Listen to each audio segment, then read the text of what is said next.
બંને એના મિત્ર છે ગોવાળિયા. કોણ? ગોવાળિયા. કૃષ્ણ અને ગોવાળિયા બધા સાથે ગાયો ચરાવવા જતા હતા. ક્યાં જતા હતા? તો આજે આપણે નાના નાના કૃષ્ણની વાર્તા સાંભળવાની છે. સાંભળવી છે ને? જો એક દિવસ ગોકુળમાં બિલકુલ વરસાદ થયો નહીં. વરસાદ ન થાય તો શું થાય ખબર છે? શું થાય? પાક નો થાય, ગાયોનો ઘાસ નો થાય, પાણી બિલકુલ આવે અને તેને દુકાળ કહેવાય. શું કહેવાય? દુષ્કાળ. હવે ગોકુળવાસીઓ છે બધાય તે ઇન્દ્ર ભગવાનને પ્રસન્ન કરવા માટે ઇન્દ્રની પૂજા કરવા લાગ્યા. કોની પૂજા કરવા લાગ્યા? કોની જહાન? વરસાદ લાવવા માટે ઇન્દ્રને પ્રસન્ન કરવા બધા ગોકુળવાસીઓ ઇન્દ્રની પૂજા કરવા લાગ્યા. જે નાનો નાનો કાનુડો છે ને, આ કાનુડાએ શું કીધું ખબર બધા ગોકુળવાસીઓને? ગોવર્ધનની પૂજા કરવી જોઈએ. કોની? જો આ ગોવર્ધન પર્વત છે. શું છે? કૃષ્ણએ બધાને એવું સમજાવ્યું કે આપણે ગાયો ચરાવવા તો આ ડુંગર ઉપર જઈએ છીએ. ક્યાં જઈએ છીએ? અને આ ડુંગર જ આપણી ગાયોને ઘાસ ને બધું આપે છે. તો આપણે ઇન્દ્રની પૂજા કરાય? આપણે તો આ ગોવર્ધનની પૂજા કરવી જોઈએ. શું કરવું જોઈએ?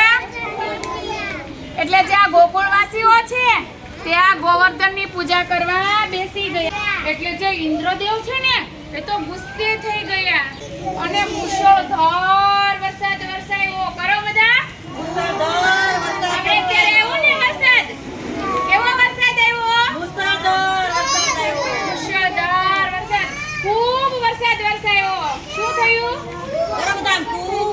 હવે ઇન્દ્રએ ગુસ્સે થઈને વરસાદ વરસાયો તો આખા ગોકુળમાં પાણી પાણી થઈ ગયું. શું થઈ ગયું પંછી? જો આપણે વરસાદ આવ્યો તો ચારે તરફ પાણી પાણી ભરાઈ ગયું છે ને. ગોકુળમાં પૂર આવી ગયું. શું થયું? આખા ગોકુળમાં પૂર આવી ગયું. હવે ગોકુળવાસીઓ તો બધા ભયભીત થવા લાગ્યા. કરો બધા? ડરવા લાગ્યા. શું કરવા લાગ્યા? કે આટલું બધું પાણી આવ્યું છે તો હવે શું કરીશું? હવે ક્યાં જઈશું? એટલે આ કાનુડાએ કીધું. શું કીધું? કોઈએ ગભરાવાની જરૂર નથી. કોઈએ ગભરાવાની જરૂર નથી.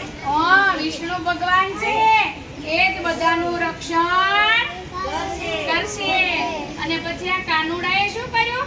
આ ગોવર્ધન પર્વત આખો ઉચકી લીધો. શું કર્યું? જુઓ, ઉચકી લીધો ને.